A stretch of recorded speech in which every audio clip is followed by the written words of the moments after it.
Buenos días. Hoy vamos a hablar de la descolonización y dentro de la descolonización vamos a hablar del Magreb.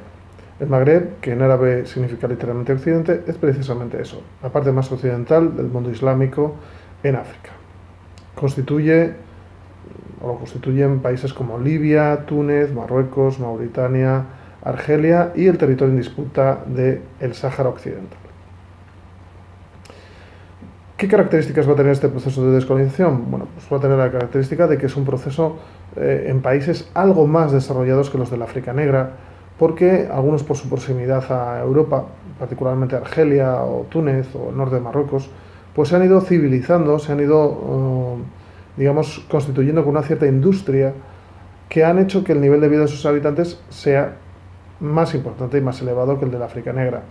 Y por otro lado, también es importante que en estos países casi siempre ha habido algún tipo de Estado o de civilización que ha organizado el territorio y por lo tanto tenían una cierta tradición de constituir algún tipo de Estado.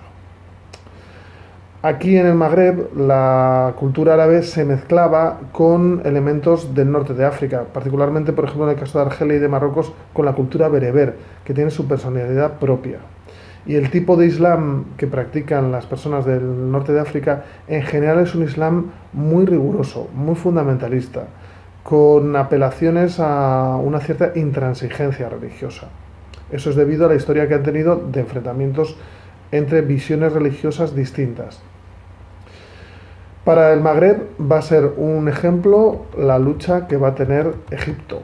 Egipto va a ser el modelo a seguir por parte de las diferentes nacionalidades que van a constituir el Magreb.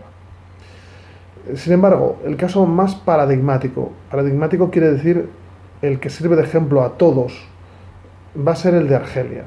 Argelia había sido, como hemos visto en el tema del imperialismo, una colonia francesa de poblamiento, es decir, una colonia en la cual los franceses habían invertido para convertirla en una zona agrícola bastante importante. El norte de Argelia tiene muchos viñedos, tiene naranjos, incluso produce trigo. El interior del país es un puro desierto, es el desierto del Sáhara. Y ahí vivían 1 millón de europeos de origen no islámico, de origen no árabe. Son los llamados pieds noirs, las cabezas negras, creo que significa literalmente. Por lo tanto, Argelia consideraba este territorio como, mejor dicho, Francia consideraba este territorio como parte de su territorio nacional. Y muchos argelinos famosos eran claramente con rasgos europeos y cultura europea. El más famoso va a ser el Premio Nobel de Literatura Albert Camus, el autor de La Peste, por ejemplo, y Premio Nobel, como he dicho antes. El país era muy rico en petróleo y gas natural y en principio Argelia pues era la joya de la corona del imperio francés, igual que para Gran Bretaña lo había sido la India. Bueno, a partir de 1954 comienza a haber un gran movimiento nacionalista en Argelia y se crea el FLN, el Frente de Liberación Nacional, una guerrilla de carácter más bien próximo a la Unión Soviética que en nombre de la independencia de Argelia va a atacar al ejército francés. La guerra de Argelia se va a demostrar pronto sumamente difícil, sumamente dura. Va a ser una guerra violenta en la que el ejército francés va a recurrir sin ningún rubor a las ejecuciones sumarias fuera de cualquier tipo de tribunal, donde se va a recurrir a las torturas, donde incluso va a haber una especie de milicia paramilitar que va a tener el ejército francés, que es el OAS, el ejército argelino secreto, constituido por numerosos militares y exmilitares y también por colonos europeos, y enfrente van a tener a un FLN que también va a dedicarse a la guerra sucia. Va a poner bombas en cafés, en escuelas, sin ningún tipo de parámetro ni escrúpulo moral. Es decir, va a ser una guerra muy cruel y muy sangrienta.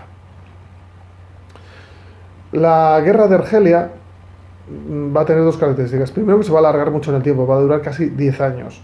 Y en segundo lugar, va a ser tan cruel y tan impopular, porque los franceses consideran que, bueno, ellos que presumen de ser los adalides de la libertad, y de la democracia, que su comportamiento en Argelia no les va a hacer estar precisamente orgullosos. Así que ante esta contestación y ante esta, bueno, división que está creando en el país la guerra de Argelia, el general de Gaulle, el héroe de la resistencia en la Segunda Guerra Mundial y que ahora mismo es presidente, va a llegar a un acuerdo, va a firmar un tratado de paz con Argelia, es el llamado Tratado de Paz de Evian, igual que el agua mineral, en 1962. En este tratado se establece que va a haber un referéndum y que si la gente elige la independencia, pues Argelia será independiente. El referéndum va a dar una amplísima mayoría a la independencia de Argelia, lo cual va a hacer que casi también 1 millón de europeos salgan de Argelia porque temen represalias del FLN, que vayan a Francia, la mayoría de ellos, y otros lugares de Europa, y que la situación no termine ahí, ya que la OAS, el Ejército Argelino Secreto, la Organización del Ejército Argelino Secreto, va a, digamos, ejercer su venganza contra el general de Gaulle, y lo que va a hacer es realizar una serie de atentados en Francia. Incluso va a intentar un golpe de Estado, conspiración que con el general Salah va a ser desestimada, va a ser desarticulada por las fuerzas de seguridad del Estado francés, e incluso van a intentar atentar contra de Gaulle en 2 ocasiones, algo que refleja de forma bastante peculiar la película Chacal, que es bastante famosa, y la novela Chacal de Frederick Foster, y que va a hacer que la República Francesa llegue al final de los años 60 cambiando el modelo. Vamos a asistir al hundimiento de la Cuarta República Francesa y el establecimiento de la Quinta República Francesa.